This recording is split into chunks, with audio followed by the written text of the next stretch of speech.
बहुत अनुभवी है, पुराना वहाँ से, ठीक है।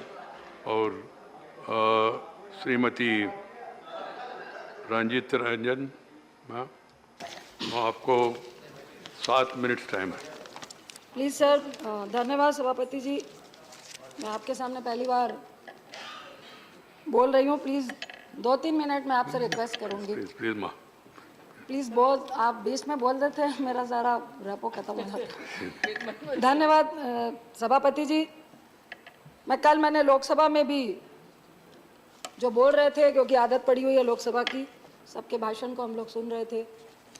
निर्मला जी का, माननीय मंत्री जी का भी रिप्लाई भी सुना और बहुत सारी बातें समझ में आई।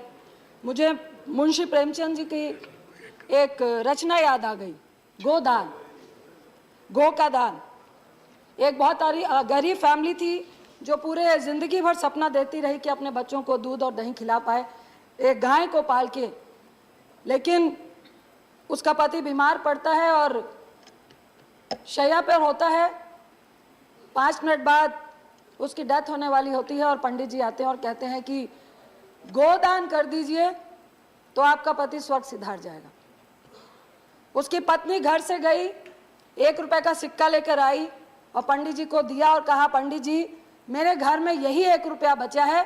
पूरी जिंदगी मेरा पति दूध और दही के सपने लेकर गौ पालने के सपने देख रहा था और आज आप कह रहे हैं कि स्वर्ग सिधारने के लिए गौ का दान कर दीजिए।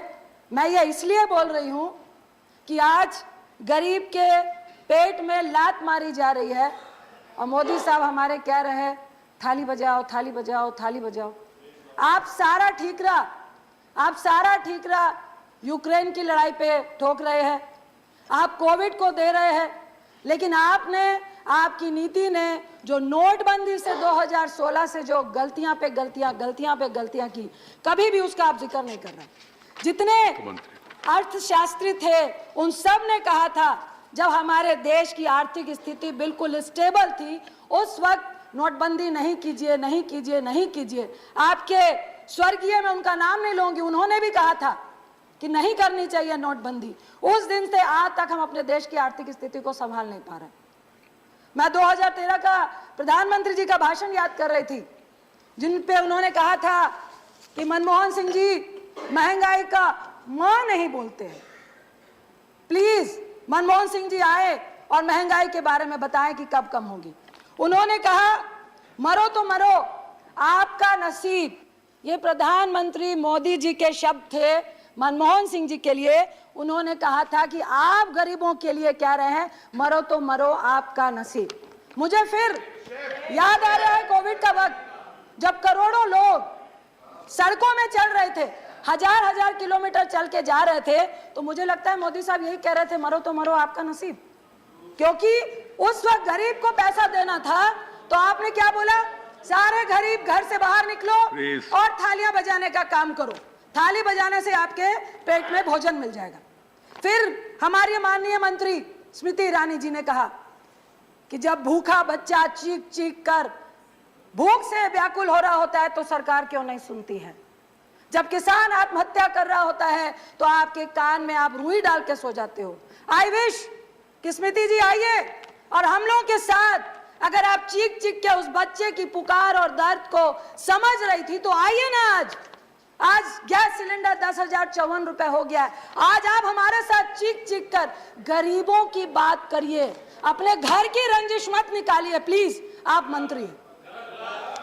इसके बाद मैं सुषमा जी का एक मिनट रंजिता, माननीय मंत्री, किसी का नाम लेकर यहाँ सवाल नहीं करना चाहिए। स्वर्गीय सुषमा जी की स्पीच को याद करना चाहती हूँ, जिन्होंने कहा था कि ये संवेदनहीन सरकार है, ये बिल्कुल भी गरीबों के बारे में सोचने वाली सरकार नहीं है, ये विश्वासघाती सरकार है।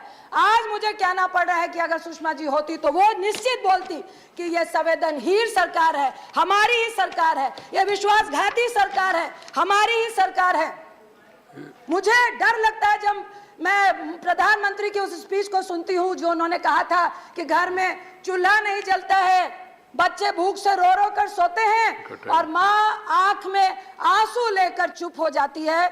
जब आंसू की बात पीएम साहब के मुंह से सुनते हैं तो हमें डर लग जाता है, क्योंकि उन्होंने पहले मिडिल क्लास से महिलाओं के आंसू निकलते हैं, मेरे भी निकलते हैं। सब्सिडी छोड़ दो, महिलाओं ने छोड़ दी। कहा गरीबों को सब्सिडी देंगे, महिलाएं पसीज गई। हम सब ने सब्सिडी छोड़ दी। आज हर्ष क्या हुआ?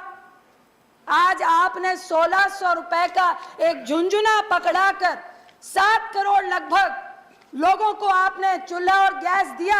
आपको मालूम था कि गरीब आपके झांसे में फंसेगा। एक चुनाव, 2 चुनाव आपने उज्ज्वला योजना से निकाल लिए। उसके बाद क्या हुआ?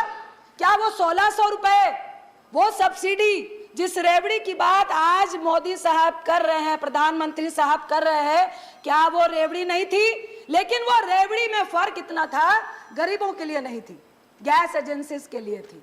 आप 1600 रुपए गरीबों से ले रहे थे, बाकी का पैसा सरकार दे रही थी। किसका दे रही थी? टैक्स पे ही का दे रही थी। उसके बाद क्या हुआ?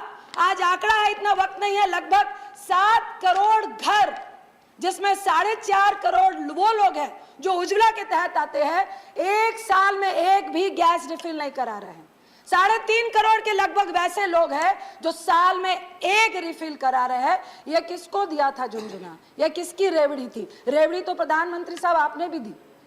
कल मैं सुन रही थी आपके लोकसभा में भाजपा के एक सांसद बोल रहे थे कि भाई उस वक्त भी आपके टाइम पे 900 रुपए गैस सिलेंडर था। मानते हैं 900 रुपए था, लेकिन हम अपनी रेवड़ियां गरीबों में दे रहे थे।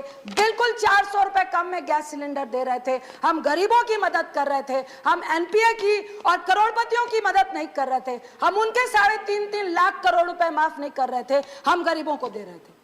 आप सिर्फ खाद्य सुरक्षा की बात कर रहे हैं। एक तरफ मोदी साहब कहते हैं कि रेवड़ी बांटना बहुत खतरनाक है।